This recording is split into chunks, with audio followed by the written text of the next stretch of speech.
आप सभी को जय मसीह की स्ट्रॉन्ग टावर चैनल में आप सबों का स्वागत है। प्रियो, वचन में जाने से पहले हम कुछ बातों को समझेंगे कि क्या परमेश्वर का काम ज़रूरी है या नहीं है। क्या हमको वचन परमेश्वर का फैलाना है या नहीं फैलाना है। कुछ ऐसी बातें हैं जो कि वचन कहता है परमेश्वर का राज्य बढ़ाना। ये सारी बातें किन बातों को दर्शाता है, कभी हमने ये सोचा है? वचन हमारे जीवन में कितना % होना चाहिए, कभी हमने ये सोचा है? कितना % हमको फैलाना है, इन सब बातों पे गौर करना है कि हमको अपने जीवन में और सामने वाले के जीवन में कितने % वचन को फैलाना है या वचन काम करे। ये सारे सवालों का जवाब क्या हम पा सकते हैं? कहाँ से पा सकते हैं? कौन से बुद्धिमान से पा सकते हैं प्रियो? तो हमको ये समझना है, सवाल और जवाब सब कुछ वचन से हमको मिलेगा प्रियो। तो आइए हम कुछ बातों को वचन से सीखें कि हमको अपने वचन को कब, कैसे और कहाँ बोना है। आइए वचन से हम देखें सबो उपदेशक 11 अध्याय उसका 6 पद में क्या लिखा है। भोर को अपना बीज बो और सांझ को भी अपना हाथ ना रोक, क्योंकि तू नहीं जानता कि कौन सफल होगा, यह या वह, या दोनों के दोनों अच्छे निकलेंगे। आज हमको वचन सुबह हो, दोपहर हो, शाम हो या रात हो, कोई टाइमिंग नहीं है परमेश्वर के वचन को बोने का या फैलाने का। क्योंकि वचन क्या कह रहा है, क्योंकि तू नहीं जानता। कौन नहीं जानता? जो बीज बो रहा है, जो वचन बोल रहा है या वचन समझा रहा है या वचन फैला रहा है, उसके विषय में यहाँ लिखा है क्योंकि तू नहीं जानता कौन सफल, यानी कि कौन सा वचन सफल होगा, यह या वह, सुबह वाला, दोपहर वाला, शाम या रात वाला, या दोनों के दोनों अच्छे निकलेंगे। मतलब जब जब हमने ये वचन को फैलाया है, जब जब हमने वचन को बोया है, तो ये 100% काम करने लगेगा अगर ये वचन सही जगह बोया गया है।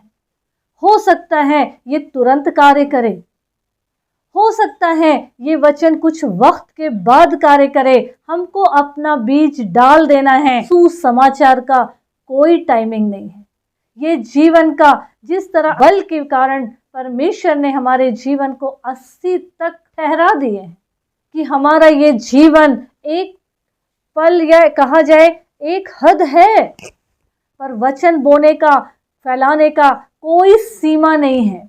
हम इसको कितना भी फैला सकते हैं, कभी भी फैला सकते हैं। क्या मालूम कब कौन सा वचन किसके लिए ज़रूरत हो सकता है कोई अपनी ज़िंदगी को ख़त्म करने जा रहा है और वचन सही टाइम पर अगर उसके जीवन पर पड़ गया या उसे मिल गया, तो वो अपनी इस बहुमूल्य ज़िंदगी की कीमत समझ सकेगा और अपने जान को, जो वो आत्महत्या करने वाला है या हत्या करने वाला है, तो वो उस पल से, उस पाप से बच जाएगा।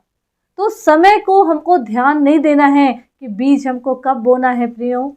वचन हमसे क्या बोल रहा है कि कोई भी समय हमको अपने हाथ को रोकना नहीं है, यानी कि अपने वचन को रोकना नहीं है। वचन क्या कहता है?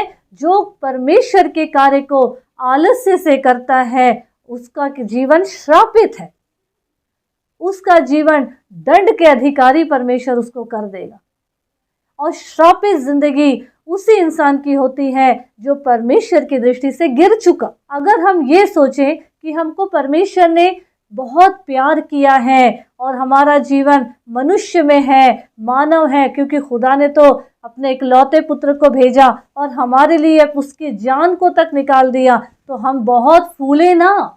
क्योंकि इसी 11:8 पद में लिखा है, यदि मनुष्य बहुत वर्ष जीवित रहे तो उन सबों में आनंदित रहे। अच्छी बात है कि परमेश्वर ने हमको जिंदगी दिए है तो उसमें खुश रहें, पर अपने कार्य को परखें। क्योंकि आगे वचन लिखा है, परंतु ये स्मरण रख कि अंधियारे के दिन भी बहुत होंगे, क्योंकि जो कुछ होता है वो व्यर्थ है। आगे लिखा ये ना सोचे कि हम सिर्फ सुख भोगेंगे, कि परमेश्वर ने हमारे लिए अपने इकलौते पुत्र को भेज दिया, उसने जान दे दिया तो हम बहुत फूलने लगे कि अब हमारे लिए सिर्फ सुख ही सुख है। तो ये गलतफहमी से बाहर आइए, क्योंकि मनुष्य का जीवन सुख और दुख दोनों के साथ गुजरेगा। और सिर्फ खुशी खुशी में अगर हम प्रभु को याद रखेंगे तो याद रखिए, जब हमारे ऊपर दुख आएगा तो परमेश्वर भी हमारी ओर गौर नहीं करे। वचन पर विश्वास करें, वचन के आधार पर अपने जीवन को ढालें, और इस दुनिया में जबकि परमेश्वर ने रखे हैं तो उसके महिमा का वजह बने, वचन फैलाएं, सुसमाचार प्रचार करें प्रियो, ताकि उन वचनों के द्वारा एक एक लोगों का उद्धार हो सके, हमारा जीवन लोगों के उद्धार का द्वार बन सके।